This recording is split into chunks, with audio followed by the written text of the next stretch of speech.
प्रेम से बोलिए बृहस्पति देवता की जय। आज बृहस्पतिवार के दिन सुनिए बृहस्पति देवता की संपूर्ण कथा और आरती। बृहस्पतिवार व्रत की पौराणिक कथा के अनुसार प्राचीन समय की बात है। भारतवर्ष में एक राजा राज्य करता था। वह बड़ा प्रतापी और दानी था। वह नित्य प्रति मंदिर में भगवान के दर्शन करने जाता था। वह ब्राह्मण और गुरु की सेवा किया करता था। उसके द्वार से कोई भी याचक निराश होकर नहीं लौटता था। वह प्रत्येक गुरुवार को व्रत रखता और पूजन करता था। हर दिन गरीबों की सहायता करता था, परंतु ये सब बातें उसकी रानी को अच्छी नहीं लगती थी। वो न तो व्रत करती, न ही किसी को एक भी पैसा दान में देती थी और राजा से भी ऐसा करने को मना किया करती थी। एक समय की बात है कि राजा शिकार खेलने वन को चले गए थे। घर पर रानी और दासी थी। उसी समय गुरु बृहस्पति साधु का रूप धारण करके राजा के दरवाजे पर भिक्षा मांगने आए। साधु ने रानी से भिक्षा मांगी तो वह कहने लगी, हे साधु महाराज, मैं इस दान और पुण्य से तंग आ गई हूँ। इस कार्य के लिए तो मेरे पतिदेव ही बहुत हैं। अब आप ऐसी कृपा करें कि हमारा सारा धन नष्ट हो जाए और मैं आराम से रह सकूं। साधु रूपी बृहस्पति देव ने कहा, हे देवी, तुम बड़ी विचित्र हो। संतान और धन से कोई दुखी नहीं होता है, इसको तो सभी चाहते हैं। पापी भी पुत्र और धन की इच्छा करता है। अगर तुम्हारे पास धन अधिक है तो भूखे मनुष्यों को भोजन कराओ, प्याऊ लगवाओ, ब्राह्मणों को दान दो, धर्मशालाएं बनवाओ, कुआं, तालाब, बावड़ी, बाग, बगीचे आदि का निर्माण कराओ तथा निर्धनों की कुंवारी कन्याओं का विवाह कराओ और यज्ञ आदि करो। इस प्रकार के कर्मों से आपके कुल का और आपका नाम परलोक में सार्थक होगा और स्वर्ग की प्राप्ति होगी। किंतु रानी साधु की इन बातों से खुश नहीं हुई। उसने कहा, हे साधु महाराज, मुझे ऐसे धन की बिल्कुल आवश्यकता नहीं जिसको मैं अन्य लोगों को दान दूं या जिसको रखने और संभालने में ही मेरा सारा समय नष्ट हो जाए। तब साधु ने कहा, हे देवी, अगर तुम्हारी ऐसी ही इच्छा है तो जैसा मैं तुम्हें बताता हूँ तुम वैसा ही करना। बृहस्पतिवार के दिन घर को गोबर से लीपना, अपने केशों को पीली मिट्टी से धोना, राजा से कहना वह दाढ़ी कटवाए, भोजन में मांस मदिरा खाना, कपड़ा धोबी के यहाँ धुलने देना। इस प्रकार 7 बृहस्पतिवार करने से तुम्हारा सब धन नष्ट हो जाएगा। ऐसा कहकर साधु महाराज रूपी बृहस्पति देव अंतर्ध्यान हो गए। रानी ने साधु के कहे अनुसार 7 बृहस्पतिवार तक वैसा ही करने का विचार किया। साधु के बताए अनुसार कार्य करते हुए केवल 3 बृहस्पतिवार ही बीते थे कि उसकी समस्त धन संपत्ति नष्ट हो गई। भोजन के लिए दोनों समय परिवार तरसने लगा तथा सांसारिक भोगों से दुखी रहने लगा। तब वह राजा रानी से कहने लगा, हे रानी, तुम यहाँ पर रहो, मैं दूसरे देश को जाता हूँ।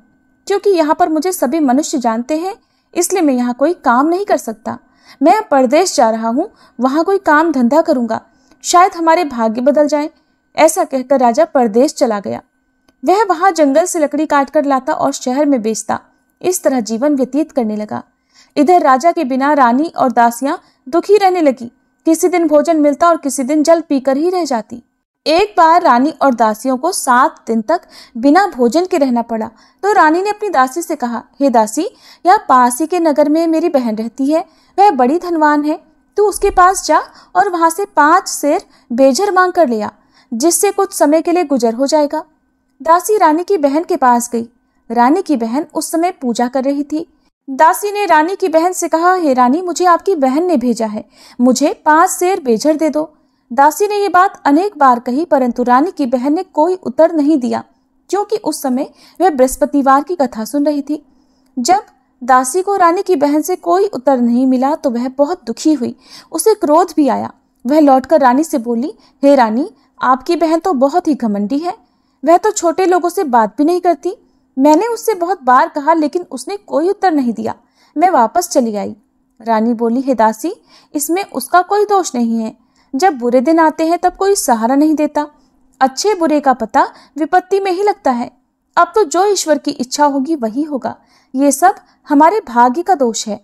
उधर रानी की बहन ने सोचा कि मेरी बहन की दासी आई थी, परंतु मैं उससे नहीं बोली, इससे वह बहुत दुखी हुई होगी। अतः कथा सुनकर और विष्णु भगवान का पूजन समाप्त कर वह अपनी बहन के घर आई और कहने लगी, हे बहन, मैं बृहस्पतिवार का व्रत कर रही थी। तुम्हारी दासी हमारे घर गई थी, परंतु जब तक कथा होती है तब तक हम लोग न उठते हैं और न बोलते हैं, इसलिए मैं नहीं बोली। कहो दासी क्यों गई थी? रानी बोली, बहन, हमारे घर अनाज नहीं था।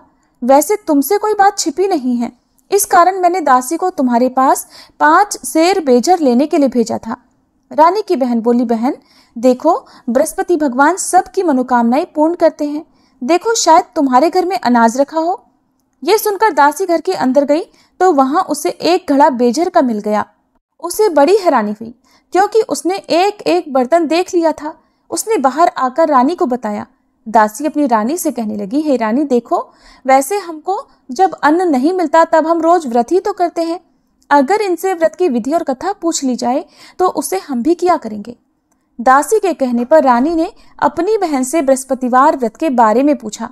उसकी बहन ने बताया, हे रानी बहन, बृहस्पतिवार को सूर्योदय से पहले उठकर स्नान करके बृहस्पतिवार का व्रत करना चाहिए, लेकिन उस दिन सिर नहीं धोना चाहिए। बृहस्पतिवार के व्रत में चने की दाल और मुनक्का से विष्णु भगवान का केले के वृक्ष की जड़ में पूजन करें तथा दीपक जलावे। उस दिन एक ही समय भोजन करें। भोजन पीले खाद्य पदार्थ का करें और कथा सुने। इस प्रकार करने से गुरु भगवान प्रसन्न होते हैं, अन्न पुत्र धन देते हैं, मनोकामना पूर्ण करते हैं।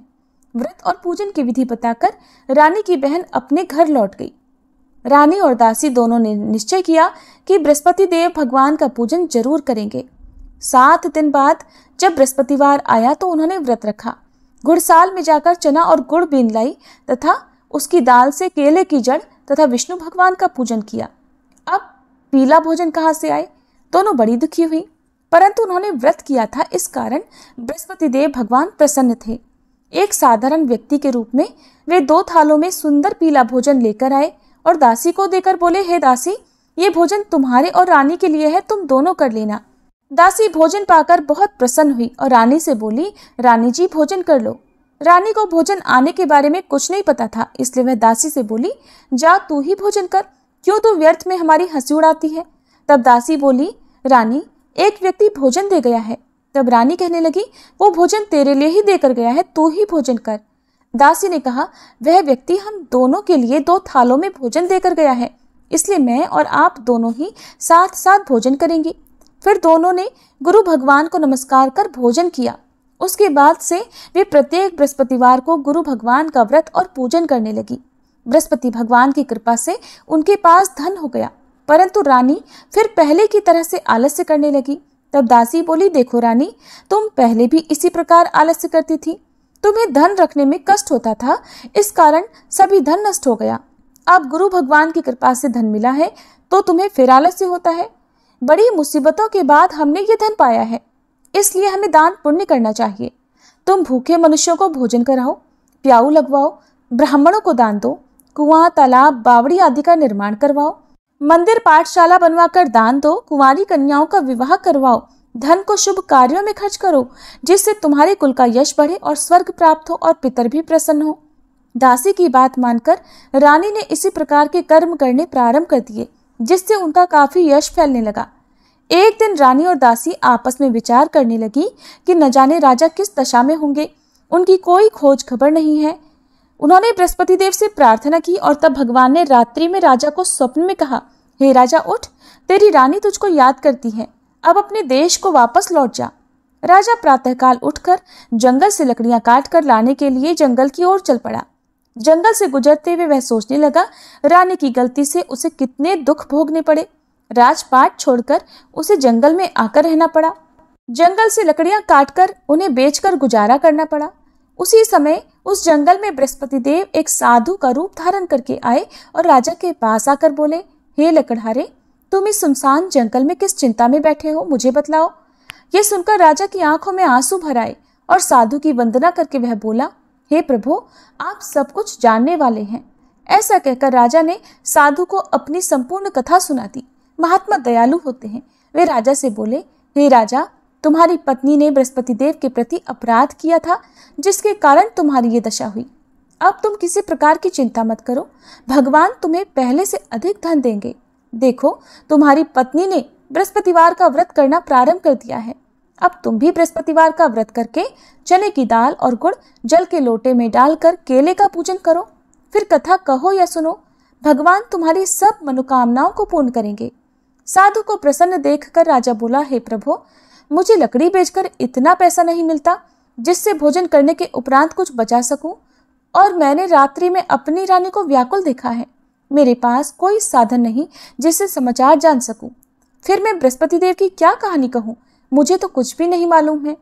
साधु ने कहा, हे राजा, तुम किसी बात की चिंता मत करो। बृहस्पतिवार के दिन तुम रोजाना की तरह लकड़ियां लेकर शहर में जाओ। तुम्हें रोज से 2 गुना धन प्राप्त होगा, जिससे तुम भलीभांति भोजन कर लोगे और बृहस्पति देव की पूजा का सामान भी आ जाएगा। बृहस्पतिवार की कथा इस प्रकार है। प्राचीन काल में एक बहुत ही निर्धन ब्राह्मण था। उसकी कोई संतान नहीं थी। वह नित्य पूजा पाठ करता, परंतु उसकी पत्नी बहुत मलिनता के साथ रहती थी। वो न तो स्नान करती और न किसी देवता का पूजन करती थी। प्रातःकाल उठते ही सबसे पहले भोजन करती, बाद में कोई अन्य कार्य करती। ब्राह्मण देवता बहुत दुखी रहते थे। पत्नी को बहुत समझाते, किंतु कोई परिणाम नहीं निकलता। भगवान की कृपा से ब्राह्मण की पत्नी के कन्या उत्पन्न हुई। वह कन्या अपने पिता के घर में बड़ी होने लगी। वह बालिका प्रातः स्नान करके भगवान विष्णु का जप करती। वह बचपन से ही बृहस्पतिवार का व्रत भी करने लगी थी। पूजा पाठ समाप्त कर स्कूल जाती तो अपनी मुट्ठी में जौ भरकर ले जाती और पाठशाला जाने के मार्ग में डालती जाती। वही जौ सोने के हो जाते तो लौटते समय उनको बीनकर घर ले आती। एक दिन वह बालिका सूप में उन सोने के जौ को फटककर साफ कर रही थी। तभी उसकी माँ ने देख लिया और कहने लगी, हे बेटी, सोने के जौ को फटकने के लिए सोने का सूप होना चाहिए। दूसरे दिन गुरुवार था। उस कन्या ने व्रत रखा और बृहस्पति देव से प्रार्थना करके कहा, हे प्रभु, यदि मैंने सच्चे मन से आपकी पूजा की हो तो मुझे सोने का सूप दे दो। बृहस्पति देव ने उसकी प्रार्थना स्वीकार कर ली। रोजाना की तरह वह कन्या जौ फैलाती हुई पाठशाला चली गई। पाठशाला से लौटकर जब वह जौ बीन रही थी तो बृहस्पति देव की कृपा से उसे सोने का सूप मिला। उसे वह घर ले आई और उससे जौ साफ करने लगी, परंतु उसकी माँ का वही ढंग रहा। एक दिन की बात है, वह कन्या सोने के सूप में जौ साफ कर रही थी। उस समय उस नगर का राजकुमार वहां से होकर निकला। इस कन्या के रूप और सोने के सूप में जौ को साफ करते देखकर वह उस कन्या पर मोहित हो गया। राजमहल आकर वह भोजन तथा जल त्याग कर उदास होकर लेट गया। राजा को जब राजकुमार द्वारा अन्न जल त्यागने का समाचार मिला तो अपने मंत्रियों के साथ वह अपने पुत्र के पास आया और बोले, हे बेटा, तुम्हें किस बात का कष्ट है? किसी ने अपमान किया है अथवा कोई और कारण है? मुझे बताओ, मैं वही करूंगा जिससे तुम्हें प्रसन्नता हो। तब राजकुमार ने अपने पिता की बातें सुनी और बोला, मुझे आपकी कृपा से किसी बात का दुख नहीं है। किसी ने मेरा अपमान नहीं किया है, परंतु मैं उस लड़की के साथ विवाह करना चाहता हूँ जो सोने के सूप में जौ साफ कर रही थी। ये सुनकर राजा आश्चर्य में पड़ गया और बोला, हे बेटा, इस तरह की कन्या का पता तुम ही लगाओ। मैं उसके साथ तुम्हारा विवाह अवश्य ही करवा दूंगा। राजकुमार ने राजा को उस लड़की के घर का पता बतलाया। मंत्री उस लड़की के घर गया और राजा का आदेश ब्राह्मण को सुनाया। कुछ ही दिन बाद ब्राह्मण की कन्या का विवाह राजकुमार के साथ संपन्न हो गया। कन्या के घर से जाते ही उस ब्राह्मण देवता के घर में पहले की तरह गरीबी का वास हो गया। अब भोजन के लिए भी अन्न बड़ी मुश्किल से मिलता था। एक दिन दुखी होकर ब्राह्मण अपनी पुत्री से मिलने गया। बेटी ने पिता की दुखी अवस्था को देखा और अपनी माँ का समाचार पूछा। ब्राह्मण देवता ने सभी हाल कह सुनाया। तब कन्या ने बहुत सारा धन देकर अपने पिता को विदा कर दिया। इस तरह ब्राह्मण का कुछ समय सुखपूर्वक बीता, लेकिन कुछ दिन बाद फिर वही हाल हो गया।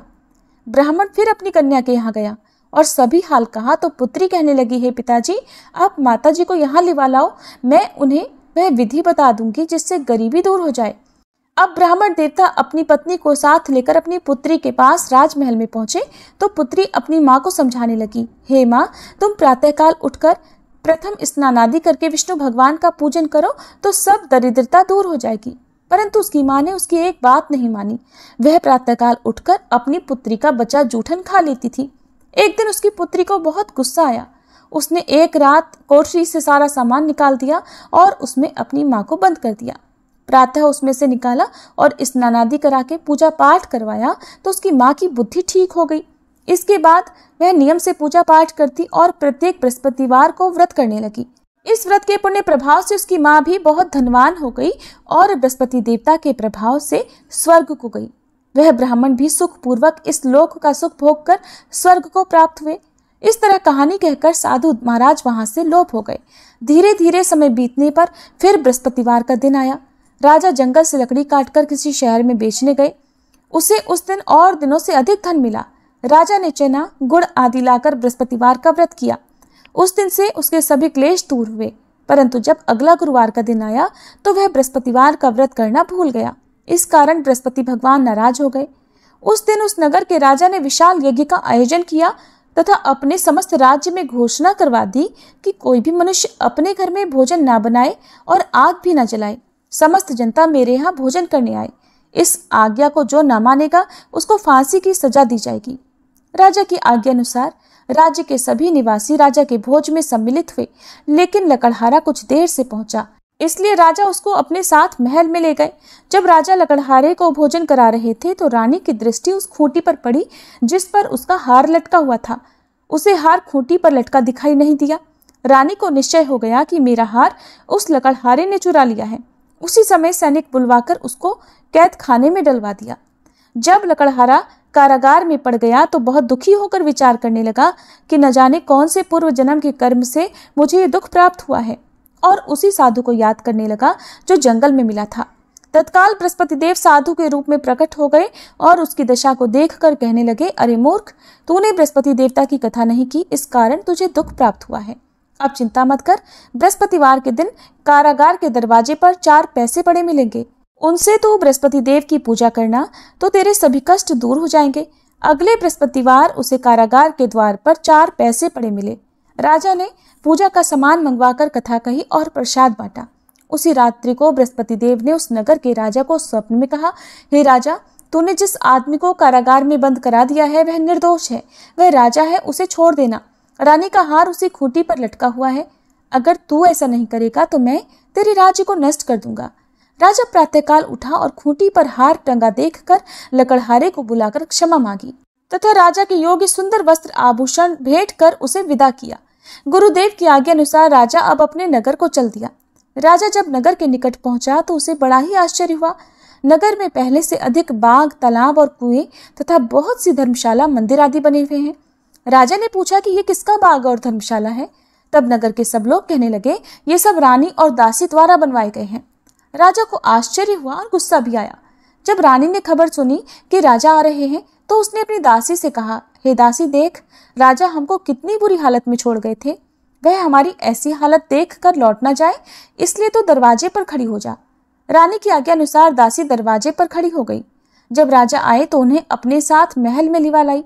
तब राजा ने क्रोध करके अपनी तलवार निकाली और पूछने लगा, बताओ, ये धन तुम्हें कैसे प्राप्त हुआ है?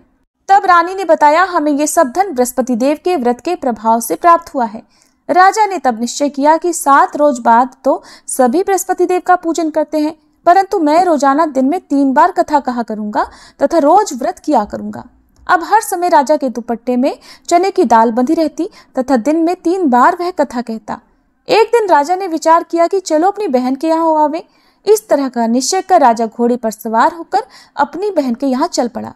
रास्ते में उसने देखा कि कुछ आदमी एक मुर्दे को लिए जा रहे हैं। उन्हें रोककर राजा कहने लगा, अरे भाइयों, मेरी बृहस्पतिवार की कथा सुन लो। वे बोले, लो, हमारा तो आदमी मर गया है, इसको अपनी कथा की पड़ी है। परंतु कुछ आदमी बोले, अच्छा कहो, हम तुम्हारी कथा भी सुनेंगे। राजा ने दाल निकाली और कथा कहनी शुरू कर दी। जब कथा आधी हुई तो वह मुर्दा हिलने लगा और जब कथा समाप्त हुई तो राम राम करके वह मनुष्य खड़ा हो गया। राजा आगे बढ़ा, उसे चलते चलते शाम हो गई। आगे मार्ग में उसे किसान खेत में हल चलाता मिला। राजा उससे बोला, अरे भैया, तुम मेरी बृहस्पतिवार की कथा सुन लो। किसान बोला, जब तक मैं तेरी कथा सुनूंगा तब तक 4 हरैया जोत लूंगा। जा अपनी कथा किसी और को सुनाना। राजा आगे चलने लगा। राजा के हटते ही बैल पछाड़ खाकर गिर गए तथा किसान के पेट में बहुत जोर से दर्द होने लगा। उसी समय किसान की माँ रोटी लेकर आई। उसने जब ये देखा तो अपने पुत्र से सब हाल पूछा। बेटे ने सभी हाल बता दिया। बुढ़िया दौड़ी दौड़ी उस घुड़सवार के पास गई और उससे बोली, मैं तेरी कथा सुनूंगी, तू अपनी कथा मेरे खेत पर ही चलकर कहना। राजा ने लौटकर बुढ़िया के खेत पर जाकर कथा कही, जिसके सुनते ही बैल खड़े हो गए और किसान के पेट का दर्द भी बंद हो गया। अब राजा अपनी बहन के घर पहुंच गया। बहन ने भाई की खूब मेहमानी की। दूसरे दिन प्रातःकाल राजा जगा तो देखने लगा कि सब लोग भोजन कर रहे हैं। राजा ने अपनी बहन से पूछा कि ऐसा कोई मनुष्य है जिसने भोजन ना किया हो, जो मेरी बृहस्पतिवार की कथा सुन ले। तो बहन बोली, हे भैया, ये देश ऐसा ही है। पहले यहाँ के लोग भोजन करते हैं, बाद में अन्य कोई काम करते हैं। अगर पड़ोस में कोई हो तो देख कर आती हूँ। ऐसा कहकर बहन देखने चली, परंतु उसे कोई भी ऐसा व्यक्ति नहीं मिला जिसने भोजन नहीं किया हो। फिर वह एक कुम्हार के घर गई जिसका लड़का बीमार था। उसे पता चला कि उसके यहाँ 3 दिन से किसी ने भोजन नहीं किया है। रानी ने अपने भाई की कथा सुनने के लिए कुम्हार से कहा तो वह तैयार हो गया। तब राजा ने जाकर बृहस्पतिवार की कथा कही, जिसको सुनकर उसका लड़का ठीक हो गया। अब तो राजा की प्रशंसा होने लगी। एक दिन राजा ने अपनी बहन से कहा, हे बहन, अब मैं अपने घर जाऊंगा, तुम भी तैयार हो जाओ। राजा की बहन ने अपनी सास से अपने भाई के साथ जाने की आज्ञा मांगी तो सास बोली, चली जा, परंतु अपने लड़कों को मत ले जाना, क्योंकि तेरे भाई की कोई संतान नहीं होती है। बहन ने अपने भाई से कहा, हे भैया, मैं तो चलूंगी, परंतु कोई बालक नहीं जाएगा। राजा ने कहा, जब कोई बालक नहीं चलेगा तब तुम भी जाकर क्या करोगी? फिर दुखी मन से राजा अपने नगर को लौट आया। राजा ने अपनी रानी से कहा, हम निसंतान हैं, इसलिए हमारे घर आना कोई पसंद नहीं करता, हम निर्वंशी राजा हैं। ऐसा कहकर वह बिना भोजन आदि किए शैया पर लेट गया। रानी बोली, हे प्रभु, बृहस्पति देव ने हमें सब कुछ दिया है, वे हमें संतान भी अवश्य देंगे। उसी रात बृहस्पति देव ने राजा को स्वप्न में कहा, हे राजा, उठ, सभी सोच त्याग दे, तेरी रानी गर्भ से है। राजा को यह जानकर बड़ी प्रसन्नता हुई। 9वें महीने रानी के गर्भ से एक सुंदर पुत्र पैदा हुआ। जब राजा की बहन ने यह शुभ समाचार सुना तो वह बहुत खुश हुई तथा बधाई लेकर अपने भाई के यहाँ आई। तभी रानी ने कहा, घोड़ा चढ़कर तो नहीं आई, गधा चढ़ी आई। राजा की बहन बोली, भाई, मैं इस प्रकार न कहती तो तुम्हें संतान कैसे मिलती? बृहस्पति देव ऐसे ही हैं, जिसके मन में जो कामनाएं रहती है सभी को पूर्ण करते हैं। जो सद्भावना पूर्वक बृहस्पतिवार का व्रत करता है और कथा पढ़ता है अथवा सुनता है, दूसरों को सुनाता है, बृहस्पति देव उसकी सभी मनोकामनाएं पूर्ण करते हैं। बृहस्पति देव उनकी सदैव रक्षा करते हैं। जो संसार में सद्भावना और सच्चे मन से बृहस्पति देव का पूजन करते हैं, उनकी सभी मनोकामनाएं उसी प्रकार पूर्ण होती हैं जैसे रानी और राजा ने बृहस्पति देव की कथा का गुणगान किया, उनकी सभी इच्छाएं बृहस्पति देव ने पूर्ण की। मनुष्य को हृदय से उनका मनन करते हुए जयकार करनी चाहिए। प्रेम से बोलिए, बृहस्पति देवता की जय। ये थी बृहस्पतिवार व्रत कथा। अब सुनिए आरती। ओम जय बृहस्पति देवा, स्वामी जय बृहस्पति देवा, छिन छिन भोग लगाऊं, कदली फल मेवा। ओम जय बृहस्पति देवा। तुम पूर्ण परमात्मा, तुम अंतर्यामी, स्वामी तुम अंतर्यामी। जगत पिता जगदीश्वर, जगत पिता जगदीश्वर, तुम सबके स्वामी। ओम जय बृहस्पति देवा। चरणामृत निज निर्मल, सब पातक हरता, स्वामी सब पातक हरता। सकल मनोरथ दायक, सकल मनोरथ दायक, कृपा करो भरता। ओम जय बृहस्पति देवा। तन मन धन अर्पण कर, जो जन शरण पड़े, स्वामी जो जन शरण पड़े। प्रभु प्रकट तब होकर, प्रभु प्रकट तब होकर, आकर द्वार खड़े। ओम जय बृहस्पति देवा। दीन दयाल दयानिधि, भक्तन हितकारी, स्वामी भक्तन हितकारी। पाप दोष सब हरता, पाप दोष सब हरता, भव बंधन हारी। ओम जय बृहस्पति देवा। सकल मनोरथ दायक, सब संशय तारो, स्वामी सब संशय तारो। विषय विकार मिटाओ, विषय विकार मिटाओ, संतन सुखकारी। ओम जय बृहस्पति देवा। जो कोई आरती तेरी प्रेम सहित गावे, स्वामी प्रेम सहित गावे। ज्येष्ठानंद बंद सो सो निश्चय पावे। ओम जय बृहस्पति देवा। ओम जय बृहस्पति देवा, स्वामी जय बृहस्पति देवा। छिन छिन भोग लगाऊं, कदली फल मेवा। ओम जय बृहस्पति देवा।